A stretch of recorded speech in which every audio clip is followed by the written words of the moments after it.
নমস্কাৰ বন্ধু বান্ধৱীসকল, স্বাগতম জনাইছোঁ জব নিউজ আছাম ইউটিউব চেনেলৰ নতুন এটা ভিডিঅ'লৈ। আজি আমি এই ভিডিঅ'ত অসম চৰকাৰৰ যিকোনো প্ৰতিযোগিতামূলক পৰীক্ষাৰ বাবে আহিবলগীয়া কিছুমান অতি গুৰুত্বপূৰ্ণ প্ৰশ্নৰ উত্তৰ আলোচনা কৰিম। এই ভিডিঅ'টো যদি আপোনালোকৰ ভাল লাগে, ভিডিঅ'টো লাইক কৰিব আৰু চেনেলটো ছাবস্ক্ৰাইব কৰিব। তো আহক আমি দেৰি নকৰাকৈ ভিডিঅ'টো আৰম্ভ কৰোঁ। প্ৰথম প্ৰশ্ন, প্ৰথমে কাৰ উদ্গণিত কিমান চনত ভাৰতবৰ্ষৰ বাবে নিজাকৈ এখন সংবিধান ৰচনা কৰাৰ বাবে যুঁজা চলিছিল? উত্তৰ, এনি বেচাণ্টৰ উদ্গণিত 1922 চনত ভাৰতৰ নিজাকৈ এখন সংবিধান ৰচনা কৰাৰ বাবে যুঁজা চলিছিল। দ্বিতীয় নম্বৰ প্ৰশ্ন, 1947 চনৰ 27 আগষ্টত গঠন কৰা সংবিধান খচৰা প্ৰস্তুত কমিটিৰ সভাপতি কোন আছিল? উত্তৰ, ডক্টৰ বাবা চাহেব ভীমৰাও আম্বেদকাৰ। 3 নম্বৰ প্ৰশ্ন, সংবিধান খচৰা প্ৰস্তুত কমিটিয়ে কেতিয়া সংবিধানখন প্ৰস্তুত কৰি ৰাইজৰ পৰামৰ্শ আৰু মতামতৰ বাবে এৰি দিছিল? উত্তৰ, 1948 চনৰ জানুৱাৰী মাহত। 4 নম্বৰ প্ৰশ্ন, সংবিধানখন কোন চনৰ কোন তাৰিখে সংবিধান সভাত গৃহীত কৰা হৈছিল? উত্তৰ, 1948 চনৰ 26 নৱেম্বৰত। 1948 চনৰ 26 নৱেম্বৰত সংবিধানখন সংবিধান সভাত গৃহীত কৰা হৈছিল। 5 নম্বৰ প্ৰশ্ন, ভাৰতৰ প্ৰথম কম্পিউটাৰটো ক'ত স্থাপন কৰা হৈছিল? উত্তৰ, কলিকতাত স্থাপন কৰা হৈছিল। ভাৰতৰ প্ৰথম কম্পিউটাৰটো কলিকতাত স্থাপন কৰা হৈছিল। 6 নম্বৰ প্ৰশ্ন, কোনখন দেশক পৃথিৱীৰ আটাইতকৈ কম্পিউটাৰযুক্ত দেশ বুলি গণ্য কৰা হয়? উত্তৰ, আমেৰিকা যুক্তৰাষ্ট্ৰক। আমেৰিকা যুক্তৰাষ্ট্ৰক পৃথিৱীৰ ভিতৰত আটাইতকৈ বেছি কম্পিউটাৰযুক্ত দেশ বুলি বিবেচনা কৰা হয়।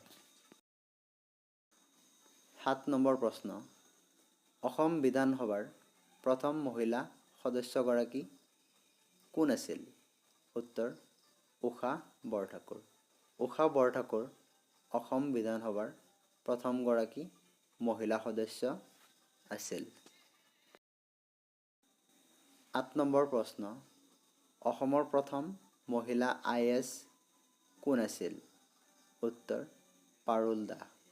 পাৰুল দাস প্ৰথমগৰাকী অসমৰ মহিলা IAS বিষয়া আছিল।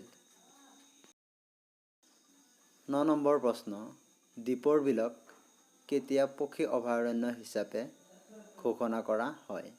উত্তৰ, 1981 চনৰ 12 জানুৱাৰীত।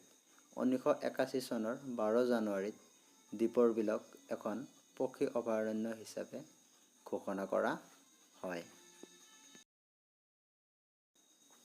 10 নম্বৰ প্ৰশ্ন, স্বাধীন অসমৰ প্ৰথমগৰাকী মুখ্যমন্ত্ৰী কোন আছিল? উত্তৰ, লোকপ্ৰিয় গোপীনাথ বৰদলৈ। স্বাধীন অসমৰ প্ৰথমগৰাকী মুখ্যমন্ত্ৰী আছিল লোকপ্ৰিয় গোপীনাথ বৰদলৈ। 11 নম্বৰ প্ৰশ্ন, অসমীয়া ভাষাত পোনপ্ৰথম ছপা হোৱা বুৰঞ্জীখনৰ নাম কি? উত্তৰ, অসম বুৰঞ্জী। অসমীয়া ভাষাত পোনপ্ৰথমে ছপা হোৱা বুৰঞ্জীখনৰ নাম হ'ল অসম বুৰঞ্জী। 12 নম্বৰ প্ৰশ্ন, অসমীয়া ভাষাত প্ৰথমে গদ্য সাহিত্যৰ কোনে ৰচনা কৰিছিল? উত্তৰ, ভট্টদেৱে। ভট্টদেৱে অসমীয়া ভাষাত প্ৰথমে গদ্য সাহিত্যৰ ৰচনা কৰিছিল। 13 নম্বৰ প্ৰশ্ন, অসমীয়া নাট্য সাহিত্যৰ জনক কোন? উত্তৰ মহাপুৰুষ শ্ৰীমন্ত শংকৰদেৱ।